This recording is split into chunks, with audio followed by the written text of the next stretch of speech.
क्या आप लगा ही नहीं सकते? एग्जिट पोल वाले चतुरता करते हैं, उसको 112 से 130 मिलेगी। अब उसमें से कुछ भी आ गया, देखो हमने कहा था, तो इसीलिए अब आप 112 पे आ गए तो हार जाना है, और 120 पे पहुंच गए तो जीत जाना है। तो चिट्ठी भी मेरी, पट्टी भी मेरी। तो इसीलिए एग्जिट पोल, चिट्ठी भी मेरी और पट्टी भी। वो कौन है जो वही एक ही नंबर बोलता हो?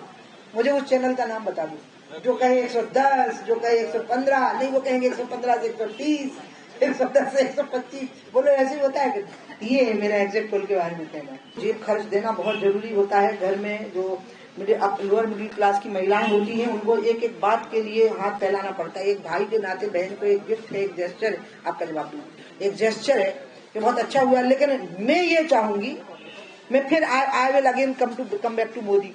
मोदी जी ने लोक लुभावन घोषणाओं की जगह पर लोक सामर्थ्य की घोषणाएं की। जनधन योजना क्या थी? स्वच्छता अभियान क्या था? जनधन योजना यही थी ना कि लोग अपने ही असेट्स से ताकतवान बने, यही थे ना उनका। उन्हें हर चीज में कहा कि लोगों को इतना सामर्थ्यवान बनाओ कि सत्ता और सरकार उन पर आश्रित हो जाए।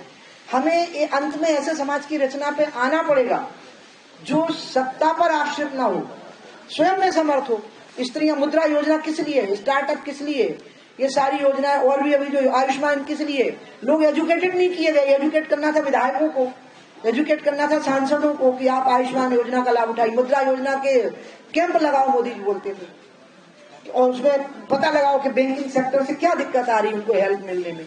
तो इसलिए योजनाएं मोदी जी ने इतनी दी है। आई एम सो सॉरी कि इस देश का सिस्टम और हमारा पॉलिटिकल सिस्टम उनके साथ कदम नहीं मिला सका। और उन्होंने जब भी कोई अच्छा काम करने की कोशिश की, बड़ा काम, तो अपोजिशन ने सहयोग देने की जगह पर उपद्रव हो जाए, देश में अशांति हो जाए। कहा खून की धाराएं बह जाएंगी 370 के बाद, और गांव गांव में झंडे फहरा रहे कश्मीर में। अयोध्या को हाथ लगाया तो बर्बाद हो जाएगा, देश कट जाएगा। उल्टा हुआ, सब देश ने आदर के साथ स्वीकार किया। इसलिए ना विपक्ष आलोचना करें, हम गलती करें तो, लेकिन जहां जरूरी है वहां साथ दे, उनकी पार्टी साथ दे, उनके पार्टी के मुख्यमंत्री साथ दे। मैं उनकी अनुगामिनी हूँ और इसलिए मैं उनसे बहुत प्रभावित हूँ, और इसलिए मुझे उनसे जलन होती है कि उनके जैसी इमोशंस पे मेरे कंट्रोल क्यों नहीं है। उनके जैसे इमोशंस होते हुए भी इमोशंस पे कंट्रोल, फिजिकल कैपेसिटी, योगा, वो योग के सहारे चल रहे हैं। मिनिमम भोजन करते हैं, सूखी सी रोटी खाते हैं, और पूरे समय हम सबको, जिसको कहते हैं अंग्रेजी में कीपिंग ऑन द टोज, एक अंगूठे पर खड़ा रखते हैं। मुझे पहले होती थी प्रमोद महाजन जी से, तो मैंने कहा ये अडवाणी जी को कि दादा, आप हमेशा कहते हो भविष्य का हमारा नेता प्रमोद है, आपको मैं क्यों नहीं दिखती? तो फिर उन्होंने कहा अच्छा मैं ध्यान रखूंगा, एक का नाम नहीं दूंगा। मुझे लगता था कि वो इतने अच्छे मैनेजर हैं, इतने बैलेंस्ड मैनेजर हैं, मैं वैसी क्यों नहीं हो सकती। अभी मुझे मोदी जी को देख के लगता है कि वो इतने मजबूत हैं, इतने बुद्धिमान हैं। और आपको पता हो मोदी जी बहुत भावुक हैं, लेकिन वो भावनाओं पर नियंत्रण करने की जो उनकी सामर्थ्य है वो अद्भुत है। तो मुझे लगता है कि हम उतनी मेहनत क्यों नहीं कर सकते। अगर खनन को रोकना है ना, तो पहले अपने आप को रोकना पड़ेगा। आपको पता नहीं, जैसे मैंने कहा 5 स्टार होटल में भगदड़ मच गई थी, सब भर दिए थे और लोगों के घरों में जाके रहने लगे थे, नहीं तो सब जो देखो 5 स्टार होटल में चला जा रहा था। आपको पता नहीं, अभी चुनाव के पहले मैंने एक ट्वीट किया, आप जो मेरे ऊपर मेहरबानी करते हो, छाप देते हो, दिखा देते हो, उसका परिणाम आया, मोदी जी को पता लग गया। वो ट्वीट से पता लग जाता है पीएमओ को तुरंत। मोदी जी बहुत मना करते हैं, मंत्रियों को कहते हैं कि रेस्ट हाउसेज में रुको, होटलों में मत रुको, गाड़ी महंगी मत रखो, शादी बड़ी मत करो। शादी ही इतनी बड़ी होती है, समझ में नहीं आता कि जोन आदमी के घर में स्कूटर नहीं था, वो 5-7 करोड़ कैसे खर्च कर रहा हूँ ब्याह में।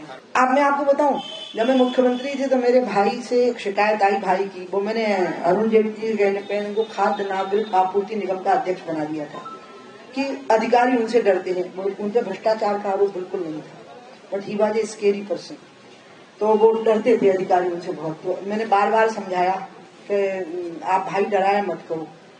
तो बोले काम नहीं करता है तो उठा के पटक दूंगा। तो जैसे नितिन जी ने बोला, उस समय नहीं चलता था ये सब। मैंने कहा नहीं, बेचारे ये नरम नाजुक से होते हैं आईएएस के लोग, तो इसलिए डर जाते हैं।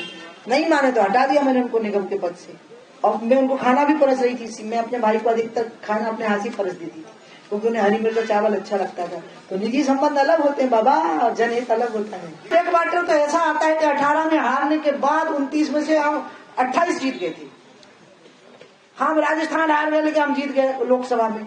मोदी जी की तुलना तो ना तो हमारी पार्टी में किसी से हो सकती है और ना दूसरी पार्टी में किसी से हो सकती है, और अब तो ना दुनिया में किसी से हो सकती है। सरकार बन रही है, जीत रहे हैं।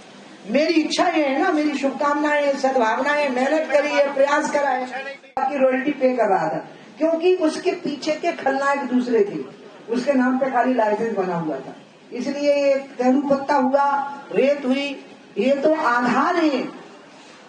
नदी केवट की है, जंगल आदिवासी के हैं, मंदिर पुजारी का है और खेत किसान के। तो दीदी जो काम पहले केवट करते थे वो मंत्री और अफसर और नेता कर रहे हैं क्या? नहीं, वो तो केवट वाला भी नहीं कर रहे, वो तो केवट से खाली उगाही कर रहे हैं। केवट का काम जो वहाँ हो रहा है वो तो वहाँ के जो दबंग किस्म के लोग हैं, जिनकी बंदूकें लेके लोग चारों तरफ घूम रहे हैं, जो वहीं से मछलियां निकाल निकाल के भून भून के पिकनिक मना रहे हैं, रात भर शराब पी पी करके उसकी बोतलें वहीं फेंक रहे हैं, वो वहीं बैठे होते हैं और पूरे गांव उनसे भयभीत होते हैं, उनके धुनों से, उनकी अवैध हथियारों से और उनकी फर्राटेदार गाड़ियों से पशु भी मरते हैं और लोग भी मरते हैं। ये बोलो बालाघाट से इस बारे में मुलाकात की है। बेचारा शरीफ आदमी है, पहली बार बोल रहा है। तू तो शराफत का पुतला है दादा। हाँ, आपने कहा कि सच्ची में सच, झूठ नहीं बोली, तू बहुत सच्चा है। असज्जन मन मम और बस कैसे लोभी हृदय बसे धन जैसी। जी, आपने कहा कि आपने मुख्यमंत्री जी से इस बारे में बात की थी, सुना नहीं उन्होंने? नहीं वहाँ की बंद हो गई थी। नहीं, आपको दुख भी होता होगा पर शिवराज जी सुनते नहीं तो नहीं, वो सुनते थे। बल्कि आपको मैं मजेदार बात बताऊं,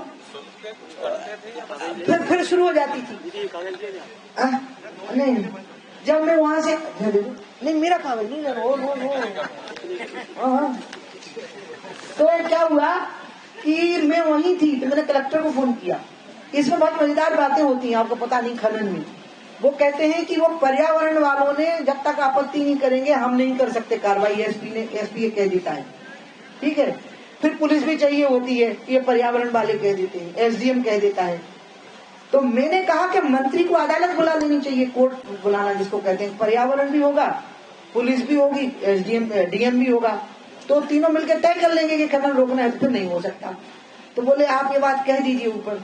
जिस अधिकारी ने कहा मैं उसका नाम नहीं लूंगी, लेकिन इतना फायदा जरूर हुआ कि बाद में उन्हें पूछा कि क्यों चल रहा है, नहीं तो हमने कहा हमारा लठ लेके, तो वो बोले कि नहीं अभी तो बंद है। तो अभी भी मैं जब निकली थी वहां से तो बंद था उतनी जगह का। अब बाकी तो मैंने जो बताया है वो मैंने देखा नहीं अपनी आंखों से। एक बार मैंने पिपरिया के पास नर्मदा जी का खनन देखा था, लेकिन मैं भगवंत सिंह जी के यहाँ बैठने जा रही थी, जो नहीं रही विधायक, तो इसलिए मैं रुकी नहीं थी। मेरा प्राप्त प्रथम मैंने बहुत शॉर्ट में किया था, 8 मिनट में किया था। खनन होना चाहिए नदी का, ये आप ध्यान रखिएगा। नदी का खनन बहुत जरूरी होता, नहीं तो नदी की अविरलता और निर्मलता दोनों प्रभावित होती है।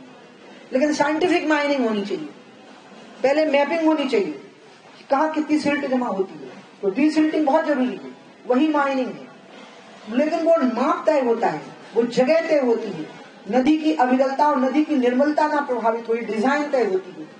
और फिर उस समय जो परंपरा थी माइनिंग की वो ये थी कि केवट समाज के लोगों को वो काम मिलता था, वही इसको करते थे, तो उनको इसका आइडिया रहता था। नदी पर उनकी आस्था थी, क्योंकि नदी की अविरलता ही उनकी जीविका का आधार थी, तभी तो मछलियां होंगी और तभी अन्य जो फल सब्जियां उगते हैं जो नदी में ही उगते हैं, जैसे सिंघाड़े वगैरह, ये तभी होंगे जबकि वो नदी में पानी होगा, अविरलता होगी।